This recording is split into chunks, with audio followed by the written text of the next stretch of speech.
The Fresh Finds Podcast is supported by the official Fresh Finds Podcast merch store, powered by Redbubble, and by donations made directly by listeners on buymeacoffee.com/freshfindspodcast.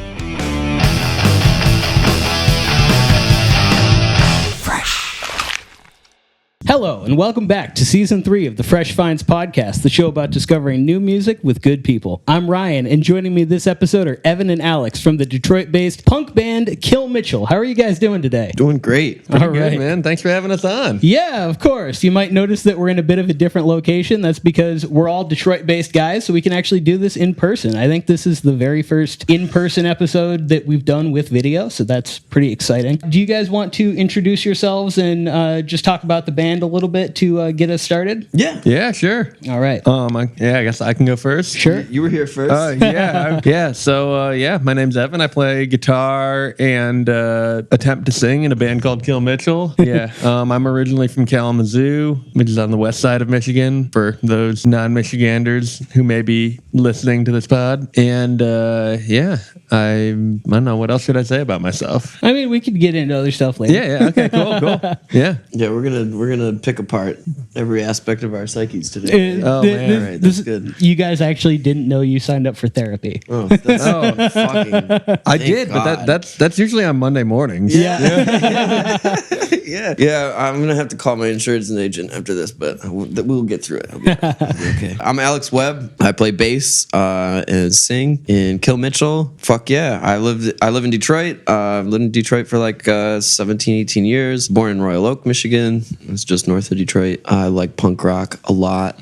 I play a lot of different kinds of music. Yeah, hell yeah. So you guys have an EP that's going to be coming out relatively soon. By the time that this episode comes out, it'll probably already be out, I think. Fuck yeah. But what can you guys tell me about that project? Really excited about it. It's been kind of a pet project for a minute, and it's finally like coming together really, really well. Worked with a ton of studios. Our buddy Scott has helped us out a lot with that space and mastering it and all that, and it fucking sounds great. I think it's a fucking great project. Lots of dope political content and punk content and emo content. You can get right in your feelings, get angry about the state of the world. You can get angry about the state of your fucked up relationships, whatever. It's all in there. You can get really sad. Yeah. It's all there, bro. Yeah. It's all there. Yeah. You know, there's songs about falling in love, songs about falling out of love, songs about getting tear gassed by the police, kind of all that at the same time. Yeah, you know? just life. Yeah. You know? Just life, you know. Yeah. So this project, Kill Mitchell, started with me and one of my best friends and our original drummer who played drums on this record, Summer Krinsky from Summer Like the Season. Who we actually featured in the first episode of this season. Oh, yeah. really? Yeah. That's awesome. That's sick. Yeah. But yeah, we made like a 2-song demo just, you know, in our house during 2020 quarantine times. And then Alex hopped on to play bass basically when we decided, we can like be a real band and play some shows, and has become like a vital creative force in this band over the past, like, what, have we been doing this for 2 years now? Just about? Fuck. Yeah. So, yeah. But yeah, I'm really excited to have like this fleshed out version of these songs. The 2 songs that were also on the demo, and then 3 new songs. And March 7th is the release day. We just decided literally 10 minutes before we started recording. So That's March 7th for the people at home. Hopefully this will be out by that time, or maybe a little bit after. But if it's after March 7th when you're watching this, then be sure to listen to the EP. I also, like, when I was listening to it, I find it really interesting because you guys do hit on like a lot of different styles in the 5 songs. Like, I hear influences of pop punk and influences of emo, and even like kind of like ska and skate punk a little bit as well. So like I'm just interested if like that variety was a conscious decision, or if that's just, you know, that's what you guys, you know, grew up on or influenced by, and so that's just kind of how it shook out. I think it's more the the latter. I think we're just like, for me personally, I've just gotten to the point with like my writing and stuff that like I don't really give a fuck about like originality.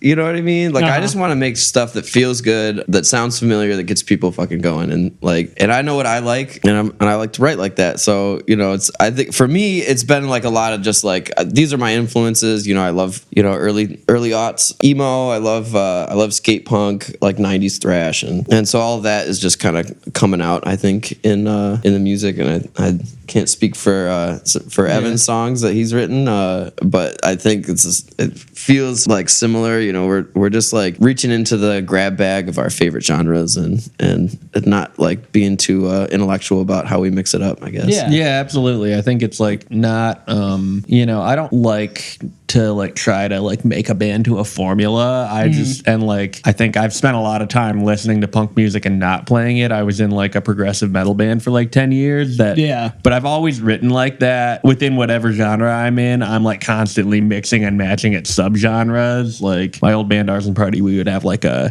black metal part into a thrash part into a metalcore breakdown like all the time, and kind of take the same approach, pulling from all those different punk subgenres and emo and post-hardcore and different eras of emo, like whether it's like Midwest Sunny Day Real Estate purist stuff or Taking Back Sunday or what. Yeah. Well, and I've talked a lot about that on the show before, is how much I like in the modern day how different styles are getting blended together more and more, because I just think that makes stuff so much more interesting. Because if you try and stay in the confines of your specific genre that you're boxed into, that is how, in my opinion, creativity goes to die. So like I think that it's a lot cooler to be mixing all of these different things together, because you come out with something that sounds a lot more genuine and a lot more unique. Yeah, I think format is like that, like harsh format like that is like, it's really limiting, can get really stale. It works like for a couple songs, but I think once you start like working into a larger project, like it gets really, really stale to like hold yourself to that like industry concept of genre of like, this is your demographic or whatever the fuck. I used to play in a local band called Downtown Brown. That was like our whole forte. It was like in one song there'd be like 6 or 7 different genres. It was like pretty unhinged, but it was really fun to play. Somewhat alienating in the industry perspective, because people really had a hard time like putting us in a box, which I really enjoyed. So I think that kind of attitude is definitely present in this band too. That we're just like, we just want to do what feels good and sing songs our friends like. That's pretty much what it come down to.